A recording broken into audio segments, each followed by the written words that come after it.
Dans une lettre ouverte datée de ce lundi 27 novembre 2023, le collectif des organisations de la société civile au Togo et de la diaspora a saisi à nouveau la secrétaire générale de l'Organisation internationale de la francophonie, OFF. Le collectif revient sur la dernière mise au point de l'OFF au sujet de l'audit du fichier électoral togolais. Il dénonce des contre-vérités et une fuite de responsabilité de l'institution. Lisez. Madame Louise Mushikiwabo, secrétaire générale de l'Organisation internationale de la francophonie, OFF, 19 et 21 avenue Bosquet, 75 007 Paris, France. Lomé, Paris, le 27 novembre 2023. Objet: concerne la mise au point du 24 novembre 2023 de l'OFF sur l'audit du fichier électoral togolais. Madame la secrétaire générale, suite à la lettre ouverte que nous vous avons adressée le 22 novembre 2023 et au regard du tollé général qu'ont suscité les conclusions des experts de l'OFF sur le fichier électoral togolais, votre organisation a rendu publique une mise au point le 24 novembre 2023 qui ne manquera pas de provoquer une fois encore de notre part des observations,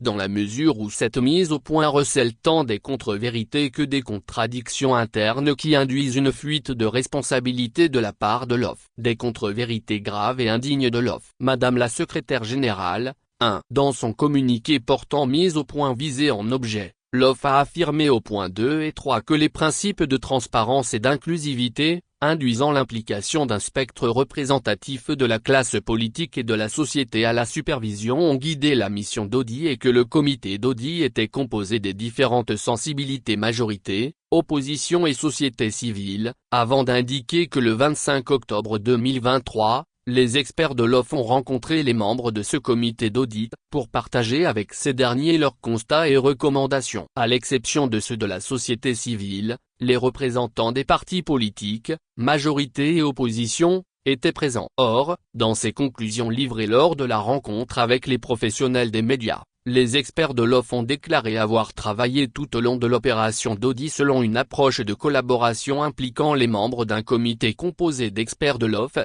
de la CENI, de représentants de partis politiques, majorité parlementaire, opposition parlementaire et opposition extra-parlementaire, et de la société civile. Ce rétropédalage qui dénote de la contradiction de l'OFF entre sa position de départ et son communiqué, nous amène à souligner le manque de sérieux et de rigueur dans la conduite de la mission qui a conclu avec une légèreté blâmable, à la fiabilité du fichier électoral togolais. En somme, il s'agit là de deux versions différentes de votre même institution, ce qui peut laisser présager une absence d'honnêteté dans sa démarche. En rappel, il est opportun et important de relever que la concertation nationale entre acteurs politiques, CNAP, est un cadre composé exclusivement de partis politiques depuis sa création. Elle n'inclut donc nullement les organisations de la société civile, contrairement à ce que le gouvernement togolais a laissé croire à l'OFF et qui transparaît clairement dans sa mise au point du 24 novembre 2023, la demande précise que cet audit ait été demandé à l'OFF, sur la base des recommandations formulées par les acteurs politiques et de la société civile togolaise, précisément à l'issue du dialogue politique qui s'est déroulé en 2021 au sein de la concertation nationale entre acteurs politiques au CNAP. Un travail rigoureux, incluant les organisations de la société civile, est basé réellement sur les critères d'inclusivité, d'exhaustivité, d'actualité et d'exactitude, aurait permis à l'OFF d'éviter cette première erreur. Ce constat entache le principe d'inclusivité et de représentativité dont parlent les experts de l'OFF, alors même que tous les acteurs politiques de l'opposition n'ont pas été invités à prendre part à cette mission d'audit. Enfin, l'OFF a choisi de marginaliser la société civile togolaise dans le processus d'audit, ce qui pousse désormais nos organisations à refuser de croire que votre institution prétende s'enrichir en prenant appui sur un grand nombre d'associations de citoyens sur le terrain, et faire de la société civile un fondement essentiel de la cohésion sociale et de la démocratie, un partenaire de la francophonie, qui est à la fois un relais de plaidoyer sur la scène internationale, un vecteur de mise en œuvre des programmes francophones sur le terrain, mais aussi un acteur à part entière dans la définition et la conduite d'initiatives au plus près des populations. https://www.francophonie.org/node/28. De même, nos organisations refusent de croire quand l'OFF prétend que sa valeur ajoutée réside dans le partage des expériences, les bonnes pratiques et les leçons apprises, mais aussi la collaboration inclusive avec les différentes parties prenantes, les réseaux professionnels existants et la société civile. https://www.francophonie.org/ notre valeur ajoutée 41. Des contradictions internes qui entachent inéluctablement les conclusions des experts de l'OFF sur le fichier électoral togolais. 2. Lors de la rencontre avec les professionnels des médias au siège de la Commission électorale nationale indépendante, CENI, pour la remise du rapport de l'audit au président de la CENI, le jeudi 16 novembre 2023, votre conseiller spécial, politique et diplomatique, certainement chef de cette mission d'audit, M. Désiré Niaruirira, a déclaré, avec affirmation et sans aucune réserve, au cours de cette conférence de presse que, après les vérifications et analyses menées, les experts ont livré des conclusions rassurantes sur la qualité du fichier électoral togolais, ceci en termes de fiabilité de l'opération de recensement des électeurs, de son caractère biométrique et de sa représentativité géographique et sociologique dans les 39 préfectures et 505 régions du pays. Cependant, et chose très curieuse, votre mise au point du 24 novembre 2023 indique que l'OFF invite à ne pas confondre son rôle dans ce contexte avec celui d'autres acteurs intervenant dans le processus électoral togolais. Elle tient à rappeler que le mandat de sa mission d'expertise au Togo était circonscrit exclusivement à l'audit du fichier électoral et non à l'audit de l'ensemble des problématiques liées au processus électoral de manière générale. Un audit de fichier électoral n'étant qu'une étape parmi tant d'autres de ce processus, l'OFF ne saurait être tenu pour responsable de défaillances relevées lors de la période d'inscription des électeurs. Madame la secrétaire générale, 3. Nos organisations condamnent avec la plus grande énergie ces contradictions, cette légèreté blâmable, ce manque de rigueur, d'intégrité et de cohérence dont l'OFF, votre organisation, a fait preuve dans sa démarche, et ce, pour 3 raisons fondamentales. D'abord, l'OFF revient dans sa mise au point du 24 novembre 2023 pour dire n'être pas tenu pour responsable de défaillances relevées lors de la période d'inscription des électeurs, et défaillances il y en avait effectivement eu. Alors, sur quelle base ces experts se sont fondés pour affirmer quelques jours auparavant, et sans aucune réserve, qu'ils ont livré des conclusions rassurantes sur la qualité du fichier électoral togolais? Ceci en termes de fiabilité de l'opération de recensement des électeurs? Non. La responsabilité de l'OFF dans cette démarche est pleine et entière dans la mesure où c'est sans nul doute sur la base de cette analyse qu'elle a déclaré fiable le fichier électoral togolais.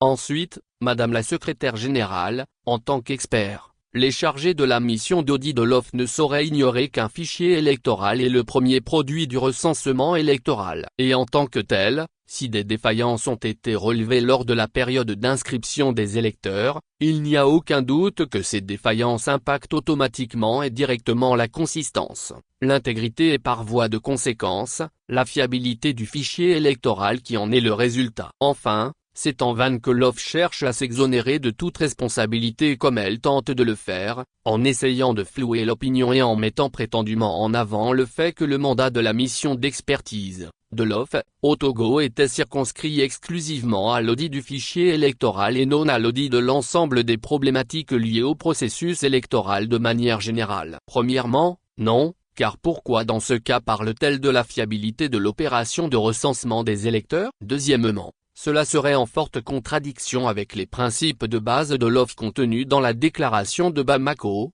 particulièrement et en ce qui concerne la tenue d'élections libres, fiables et transparentes. Votre organisation s'étant engagée à s'assurer que l'organisation des élections, depuis les opérations préparatoires, donc le recensement électoral, et la campagne électorale jusqu'au dépouillement des votes et à la proclamation des résultats, y inclus, le cas échéant, le contentieux, s'effectue dans une transparence totale et relève de la compétence d'organes crédibles dont l'indépendance est reconnue par tous, garantir la pleine participation des citoyens au scrutin, ainsi que le traitement égal des candidats tout au long des opérations électorales impliquer l'ensemble des partis politiques légalement constitués, tant de la majorité que de l'opposition, à toutes les étapes du processus électoral, dans le respect des principes démocratiques consacrés par les textes fondamentaux et les institutions, et leur permettre de bénéficier de financement du budget de l'État. 4. Ce n'est donc pas faux de tirer cette conséquence que si les opérations de recensement ont été émaillées de dysfonctionnements,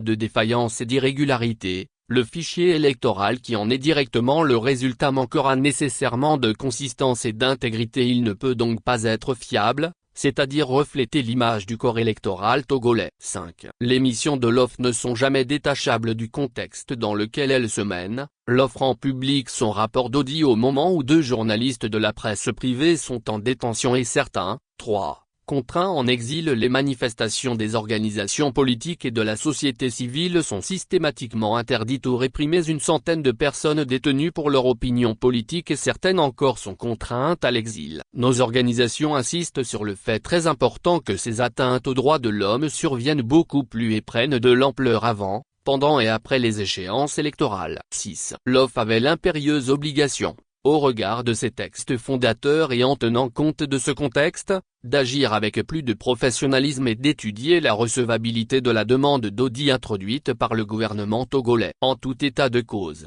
le contexte politique togolais devait guider son action afin de juger la légitimité et la crédibilité de l'institution demanderesse de l'audit. Autrement dit et à l'extrême, l'OFF n'accepterait pas une demande d'audit du fichier électoral de la Corée du Nord ou de l'Afghanistan sous prétexte qu'elle a reçu la demande de leur commission électorale. 7. Nos organisations ne manqueront de relever le fait qui est très regrettable que c'est après avoir conclu au caractère fiable du fichier électoral togolais que l'OFF évoque, non sans ironie et par manque d'adresse, le principe du contradictoire, en indiquant dans sa mise au point que, au nom du principe du contradictoire, ce rapport ainsi mis à la disposition de la CENI peut faire l'objet de commentaires et / ou d'observations éventuelles de la part des partenaires togolais. Les acteurs politiques nationaux intéressés peuvent dès lors prendre attache avec la CENI et, si besoin, faire valoir leurs objections et alternatives aux analyses techniques et scientifiques effectuées sur le fichier électoral par les experts de l'OFF. L'on se demande alors à quelle fin. C'est purement et simplement une aberration, une fuite en avant, un faux fuyant. En conclusion, Madame la secrétaire générale, 8. Il ne fait pas de doute que c'est à la lumière des contre-vérités et contradictions internes ci-dessus relevées que les experts de l'OFF ont conclu que le fichier électoral togolais est suffisamment fiable pour permettre la tenue des prochaines élections régionales et législatives dans les conditions de confiance. Ces contre-vérités, ces contrariétés internes, ces manquements graves, pour ne pas dire ces mensonges, entachent gravement la crédibilité de l'OFF, et par voie de conséquence, de tout le travail produit par ces experts sur le fichier électoral togolais. En voulant faire la volonté du maître d'ouvrage qu'est le régime togolais et lui être complaisante, et en se refusant par ailleurs de voir la réalité en face, la mission de l'OFF a trahi ses propres principes et valeurs et s'est décrédibilisée aux yeux des Togolais et de l'opinion internationale. Dans cette logique, ces conclusions tendant à déclarer fiable le fichier électoral togolais ne peuvent nullement valoir. 9. En outre, ces comportements et manquements graves qui dénotent d'une inconstance et d'une incohérence dans la position des experts de l'OFF, sont une violation du code d'éthique et de conduite de l'OFF du 1er janvier 2014, révisé le 5 septembre 2023, qui indique notamment en ses points 7, 10 et 23 que les membres du personnel de l'OFF doivent avoir une conduite conforme aux normes de la fonction publique internationale. Les membres du personnel doivent adopter, en toutes circonstances, une conduite conforme à leur statut de membre du personnel d'une organisation internationale et aux normes de conduite de la fonction publique internationale. Ils s'acquittent de leurs fonctions sous l'autorité du ou de la secrétaire générale en ayant exclusivement en vue les intérêts de l'organisation. Ils font preuve de loyauté, de prudence, de probité et d'intégrité et se comportent avec honnêteté dans l'exercice de leurs fonctions. Ils accomplissent leurs tâches de la façon la plus efficace possible, afin d'atteindre les objectifs et de produire les résultats dont ils sont responsables. 10. Et à cette allure, il faut craindre que l'OFF ne soit l'instrument de pérennisation des dictatures et des régimes d'oppression, toutes choses qui sont carrément aux antipodes de ses principes, de ses valeurs et de sa vision, en particulier de sa programmation 2024-2027 comme stratégique de la langue française au service de la démocratie et de la gouvernance, par la création d'un État civil,